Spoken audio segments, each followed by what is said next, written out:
To say that the 2023-24 Edmonton Oilers season has been a roller coaster would be an absolute understatement. There was that horrific start, and then there was that little sputter in the engine right around the time that unfortunately Jay Woodcroft got fired and this Jay Knobloch got hired.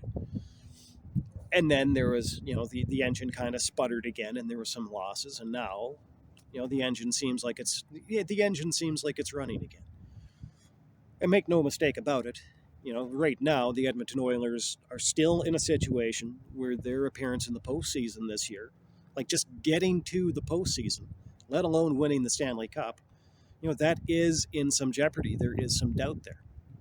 I mean, we're now well into December, and this team has not yet gotten to 500, let alone gotten well past 500 to the point where they're going to be making the playoffs. But at times like this, where the team is playing well and the team is winning, it's definitely a lot more fun to talk about this team than when the team is not playing well and the team is losing. On the other side of that, I mean, there definitely seems like there's a lot more to talk about when the team is losing than when the team is winning. But it's definitely more fun to have the conversation when the team is winning. And just kind of conversations that go on around this team when the team is losing that I think I want to stop and talk about. Yeah, I'm going to get back into one of those things where I'm calling a question on the fan base again. Not exactly the most popular thing that I do on this podcast from time to time, but I do it from time to time when I think that it's necessary. And during this last losing streak that this team had, I mean, it was only like a 3-game skid. I mean, it followed a 3-game winning streak, but it was a 3-game skid, and people got really down on this again. And there was one other podcast in particular that I noticed, and this guy's doing really, really well. Thousands of views. Kind of seems like it came out of nowhere, because when I put this podcast on hiatus, due to an illness in my family, that guy was not there. And now that I'm starting the thing again, I've definitely noticed his guy being there with thousands of views. It's like, okay, this guy's doing great. This guy's doing pretty good. And I definitely don't fault him for that. But I do fault this particular individual. I think it's like Delaney TV or something like that. And there was a video that he put on his channel wherein basically he was like asking the question, like, oh, are Oilers fans going to start to boycott the games? And on the one hand, I kind of feel like that's kind of a stupid question.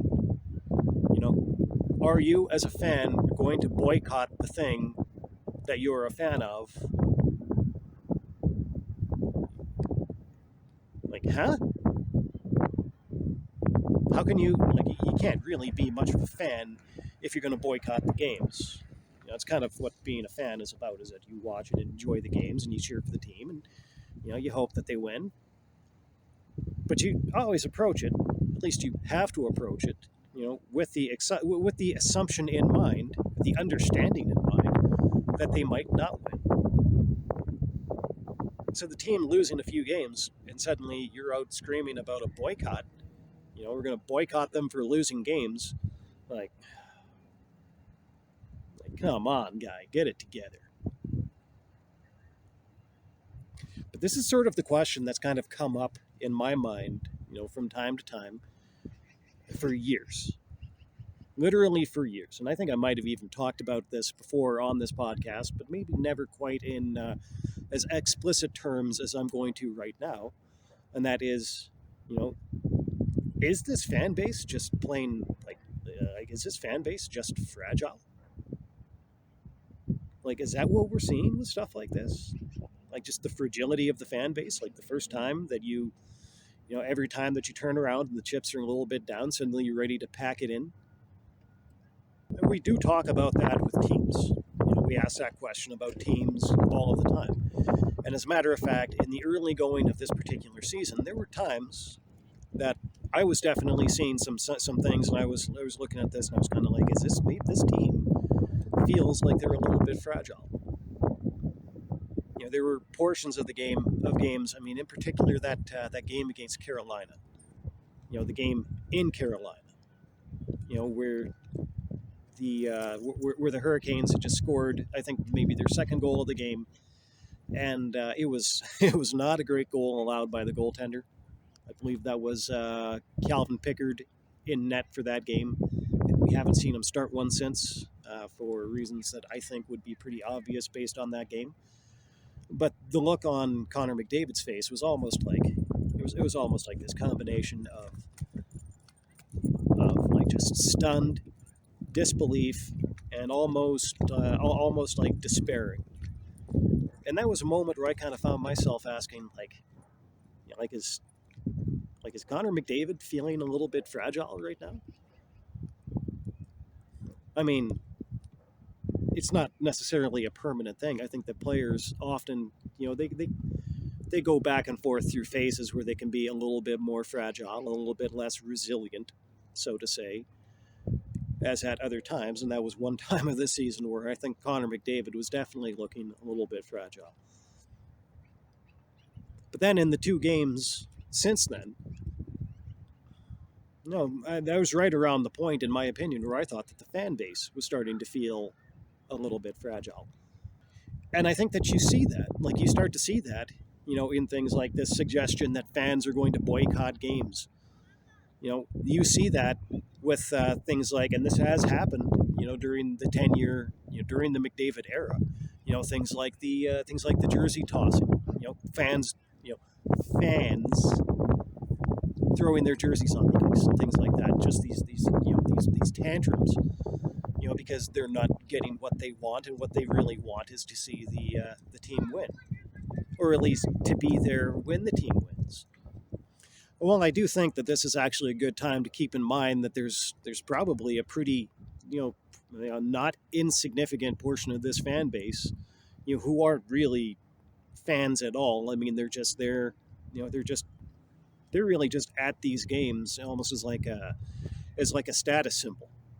I think that there are quite a few fans right now that, for them, going to these games isn't really about being there and supporting the team and being excited about the team. Where it's just, the team is really glamorous right now because we have the best two players in the world, and this is cheaper than going to Dubai for your Instagram pics. I think that there's a portion of that, but I think that in terms of like the number of people that care enough about this team that they would go to the time and effort of creating a YouTube channel, preparing new material on a regular basis. They really care about this team, and they really care about what's going on. And for those guys to be turning around and suggesting it's like, oh well, we're going to pack it in as fans, and we're going to boycott the team, we're going to stop supporting them. That, I think, is a sign of a deeper potential fragility in at least portions of this fan base. And I really don't like to see it. I mean, I would hope that this is something that has kind of stood out, to people that watch this podcast on a regular or semi-regular basis, the people that actually do. But even when things with this team are pretty bad, even when they're really bad, I do have a tendency to go looking for positive things to say. I don't want to get into the territory of like this toxic positivity, but I don't ever want to be this person that gets into this line of thinking where everything's bad and it's going to stay that way. That there's no hope and that it's all lost. Even when things look really dark and really bleak. But as it pertains to like this kind of behavior, this kind of these signs of fragility that I'm seeing, in corners of this fan base, it's a little bit harder. It's a little bit harder to see the positives of that. I mean, I guess I could go so far as to say, at least they care. At least they do care about this team. I mean, that's a positive thing.